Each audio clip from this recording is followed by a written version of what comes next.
नमस्कार, आपके साथ मैं हूं अर्पिता आर्या। गलवान घाटी में चीन ने जिस तरह से भारत के साथ छल किया, उसने चीन के लिए आने वाले वक्त में चुनौतियों को और बड़ा कर दिया। भारत अब सबसे बड़ी चोट चीन के उस बाजार पर पहुंचा रहा है जिसका चीन खुद को मसीहा समझता है।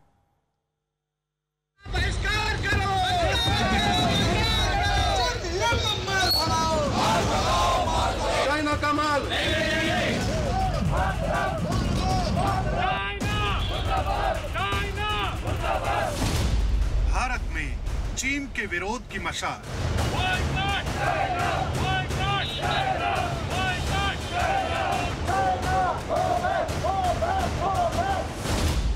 धधक रही है बदले की आग।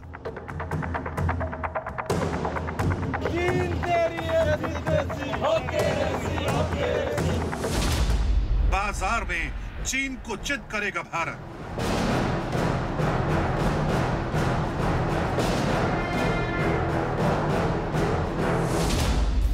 मेक इन इंडिया से मिलेगा मेड इन चाइना को जवाब। अगर हमारे गांव आत्मनिर्भर होते, हमारे कस्बे, हमारे जिले, हमारे राज्य आत्मनिर्भर होते, तो अनेक समस्याओं ने वो रूप नहीं लिया होता जिस रूप में वो आज हमारे सामने खड़ी है। लेकिन अंधेरे से रोशनी की ओर बढ़ना मानव स्वभाव है। हर तरफ चीन विरोधी नारों का शोर है। चाइना का बहिष्कार करो।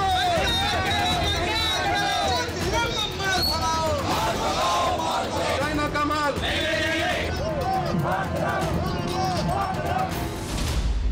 हर तरफ चीन के सामानों को आग के हवाले किया जा रहा है।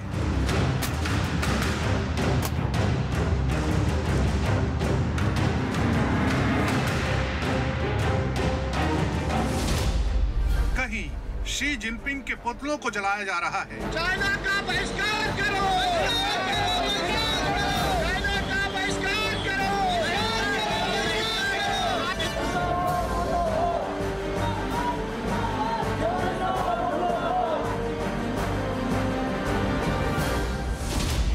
कहीं आक्रोश की ज्वाला में चीन से भारत तक पहुंचा बेशकीमती सामान खाक हो रहा है।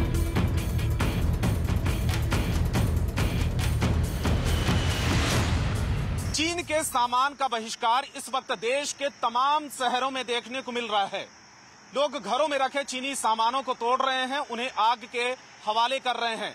ये सब कुछ तब और तेज हो गया जब दुनिया को कोरोना के संकट में डालने वाले चीन ने धोखा देकर गलवान घाटी में भारत के सैनिकों पर हमला कर दिया। कोरोना काल में चीन की भूमिका पहले ही संदिग्ध रही है। चीन को लेकर अमेरिका समेत दुनिया के तमाम देशों में गुस्सा सातवें आसमान पर है।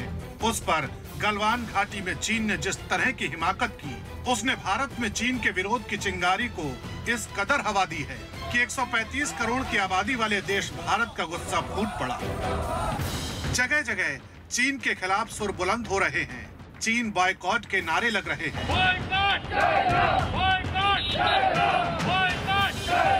कुल मिलाकर इन तस्वीरों को ऐसे ही समझिए कि जिस चीन का भारत में सबसे बड़ा बाजार है, उसी बाजार को अब भारत अपना हथियार बना रहा है।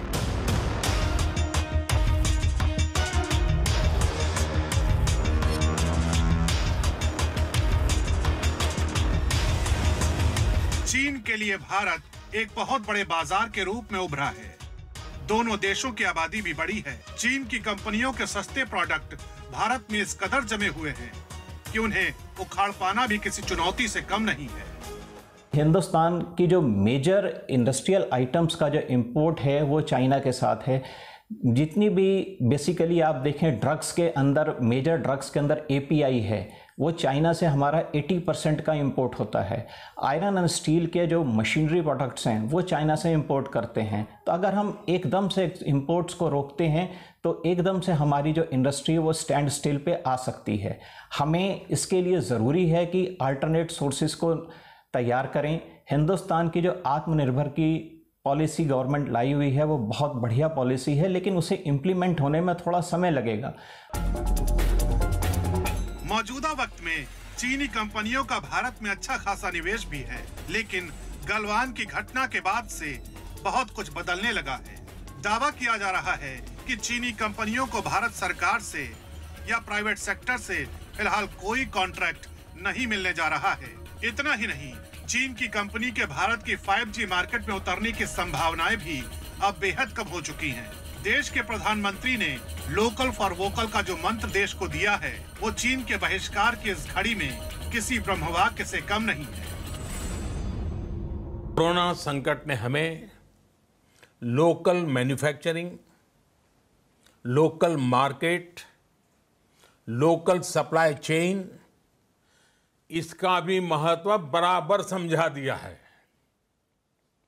संकट के समय में लोकल ने ही हमारी डिमांड पूरी की है। आज से हर भारतवासी को अपने लोकल के लिए वोकल बनना है। भारत में चीन के व्यापार की जड़ें बहुत गहरी हैं। छोटी छोटी चीजों से लेकर बड़ी बड़ी मशीनरी तक हमारा देश चीन पर निर्भर है, लेकिन इसी निर्भरता को खत्म करने के लिए अब देश ने अपने कदम आगे बढ़ा दिए हैं। जरा गौर कीजिएगा, जो स्मार्टफोन अब हमारी रोजमर्रा की जरूरत का हिस्सा बन चुका है, उसका देश में बाजार 2 लाख करोड़ का है। भारत में इस स्मार्टफोन के बाजार का 72% हिस्सा चीन की कंपनियों का ही है। यानी भारत में स्मार्टफोन का जो बाजार 2 लाख करोड़ का है, उसमें चीन की हिस्सेदारी 1.44 लाख करोड़ की है। चीन को सबक सिखाने का ज्यादा बढ़िया तरीका, ज्यादा कारगर तरीका ये होगा कि हम आत्मनिर्भर भारत अभियान को आगे बढ़ाएं और जिन वस्तुओं में चीन का वर्चस्व है, जो चीन पूरी दुनिया की फैक्ट्री बना हुआ है, अगर हम उस काम को भारत में करना शुरू कर दें तो वो दुनिया भर की कंपनियां और बड़े बड़े देश, विकसित देश जिन्होंने चीन को अपनी फैक्ट्री बना रखा था, वो भारत में तुरंत आ जाएंगे और भारत को अपना बेस बनाना चाहेंगे। चीन इस वक्त पूरी दुनिया के आगे बैकफुट पर है। उसे ना तो कोरोना पर दुनिया को जवाब देते बन रहा है और ना ही गलवान में की गई उसकी धोखेबाजी दुनिया को रास आ रही है। यही वजह है कि जब चीन को ढंग से सबक सिखाया जा सकता है।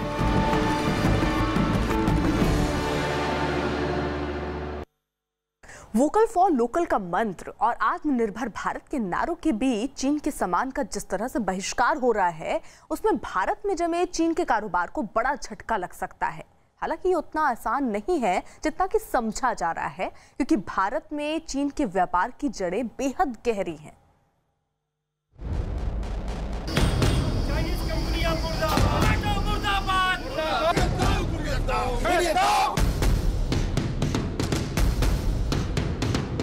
चीन के खिलाफ उठी बहिष्कार की आवाजें चीन के लिए किसी बहुत बड़े झटके से कम नहीं है। बेशक इस बहिष्कार से भी चीन मुनाफा कमा चुका है, लेकिन आने वाली घड़ी चीन के लिए मुसीबतों का पहाड़ चढ़ने से कम नहीं है।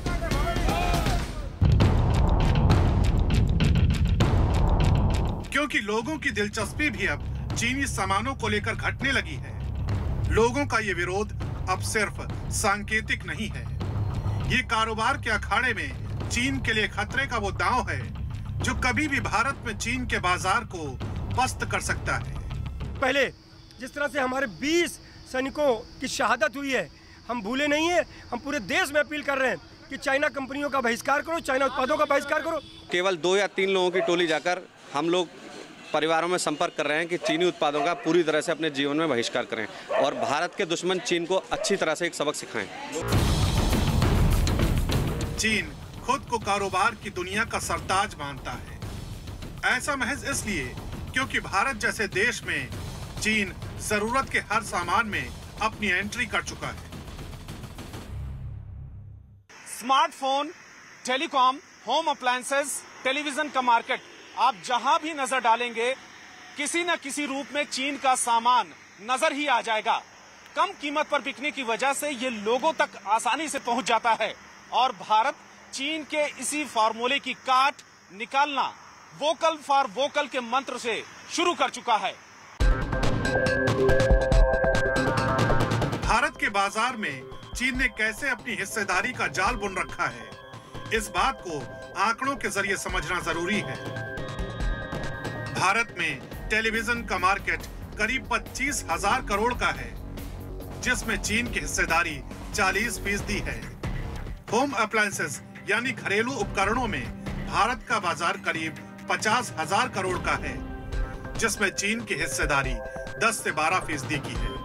टेलीकॉम से जुड़े यंत्रों में भी भारत का कुल बाजार 12,000 करोड़ का है, जिसमें से 25% हिस्सेदारी चीन की है। इतना ही नहीं, सोलर पैनल से जुड़ी तमाम चीजों के मामले में हमारा देश लगभग पूरी तरह अभी चीन पर निर्भर है। इस कारोबार से जुड़ी जिन चीजों को हम इस्तेमाल करते हैं, उनमें से 90% हिस्सेदारी चीन की ही है। यानी चीन सौर ऊर्जा के क्षेत्र में लगभग पूरे भारत में अपने पैर पसार चुका है। भारत के बाजार में चीन की हिस्सेदारी के ये आंकड़े तस्दीक करते हैं कि देश में कैसे चीन का बाजार अपनी पैठ बनाए हुए है। लेकिन मौजूदा वक्त में चीन के सामने सबसे बड़ी चुनौती अपने व्यापारिक रिश्तों को दुनिया के साथ कायम रखने की भी है। इसके अलावा भारत को ये भी सोचना होगा कि किन देशों के साथ अपने व्यापारिक रिश्ते बढ़ाकर वो चीन को कूटनीतिक तौर पर मात दे सकता है। भारत को वो प्रोडक्ट्स जिसमें कि electronic, pharmaceutical, chemical, plastic, toys, textiles बहुत बड़ी फहरिस्त है। अगर भारत चाहता है कि उस सामान पर चीन पर निर्भर नहीं रहना है, तो मुझे लगता है सबसे पहले उस सामान को भारत में बनने की कवायद होनी चाहिए। भारत सरकार को और भारतीय उद्योगपतियों को, उद्यमियों को, व्यापारियों को कंधे से कंधा मिला के चलने की जरूरत है। कोरोना महामारी के बीच गलवान के मुद्दे पर घिरे चीन को आगे भी कई चुनौतियों का सामना करना है, क्योंकि जिस दोराहे पर चीन ने दुनिया को ला खड़ा किया है, वहां चीन खुद भी बहुत अकेला पड़ चुका है। इस बीच भारत से चीन को जो आर्थिक चोट पहुंच रही है, उसका भी चीन के पास फिलहाल कोई इलाज नहीं है।